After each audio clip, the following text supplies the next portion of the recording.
ಲೂಡ್ಸ್ central school Mangaluru ಆಯೋಜಿಸಿದ cyber ಸುರಕ್ಷತಾ ಜಾಗೃತಿ ಕಾರ್ಯಕ್ರಮ ಮಂಗಳೂರಿನ ವಿಜಯ್ ಚರ್ಚ್ ಹಾಲ್ ಸಭಾಂಗಣದಲ್ಲಿ ನೆರವೇರಿತು. ಕಾರ್ಯಕ್ರಮದಲ್ಲಿ ಸೈಬರ್ ಸುರಕ್ಷತೆಗಳ ಬಗ್ಗೆ ಸಹ್ಯಾದ್ರಿ ಕಾಲೇಜಿನ ಪ್ರೊಫೆಸರ್ ಸೈಬರ್ ತಜ್ಞ ಡಾಕ್ಟರ್ ಅನಂತಪ್ರಭು ಗುರುಪುರ ಮಾಹಿತಿ ನೀಡಿದರು. ಈ ವೇಳೆ ಆಧುನಿಕ ಪ್ರಪಂಚವು ಸೈಬರ್ ಯುಗವಾಗಿದ್ದು, ಇಂದಿನ ತಂತ್ರಜ್ಞಾನದಲ್ಲಿ ನಾವು ಉಪಯೋಗಿಸುವ ಪ್ರತಿಯೊಂದು ಸಾಧನವು ಒಳ್ಳೆಯ ಮತ್ತು ಕೆಟ್ಟ ಪರಿಣಾಮಗಳನ್ನು ಹೊಂದಿರುತ್ತದೆ. ನಾವು ಉಪಯೋಗಿಸುವ ವಿವಿಧ ಸಂಪರ್ಕ ಸಾಧನಗಳನ್ನು ಸಮರ್ಪಕವಾಗಿ ಅರಿತು ಉಪಯೋಗ ಮಾಡಿದರೆ ಅತ್ಯುತ್ತಮವಾದುದನ್ನು ಪಡೆಯಲು ಸಾಧ್ಯ. ಸೈಬರ್ ವಸ್ತುಗಳನ್ನು ಅತ್ಯಂತ ಕಾಳಜಿ ಹಾಗೂ ವಿಧಾನಗಳನ್ನು ಸಮರ್ಪಕವಾಗಿ ಬಳಸಿಕೊಂಡರೆ ವಂಚಕ ಮೋಸದ ಬಲೆಯಿಂದ ತಪ್ಪಿಸಿಕೊಳ್ಳಬಹುದೆಂದು ಅವರು ಹೇಳಿದರು. It's like after my today's session, you will all go outside and imagine that there's a Pani Puri guy there, and you eat some Pani Puri and then you do a Google Pay, and after you do the Google Pay, you get a message, account balance is 500 rupees. 500 you will see time exams. Account balance 5 lakh rupees you will see Rolex cents.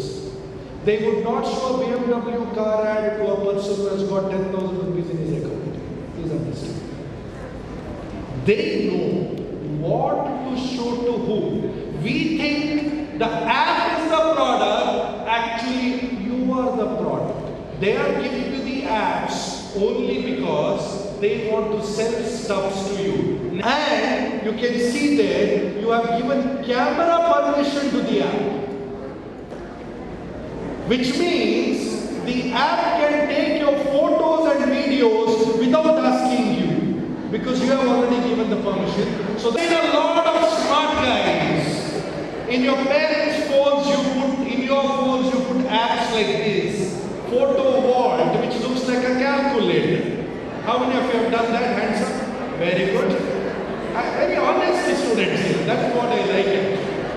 ಬಳಿಕ ಅವರನ್ನ ಶಾಲಾ ಆಡಳಿತ ಮಂಡಳಿಯ ವತಿಯಿಂದ ಗೌರವಿಸಿ ಸನ್ಮಾನಿಸಲಾಯಿತು.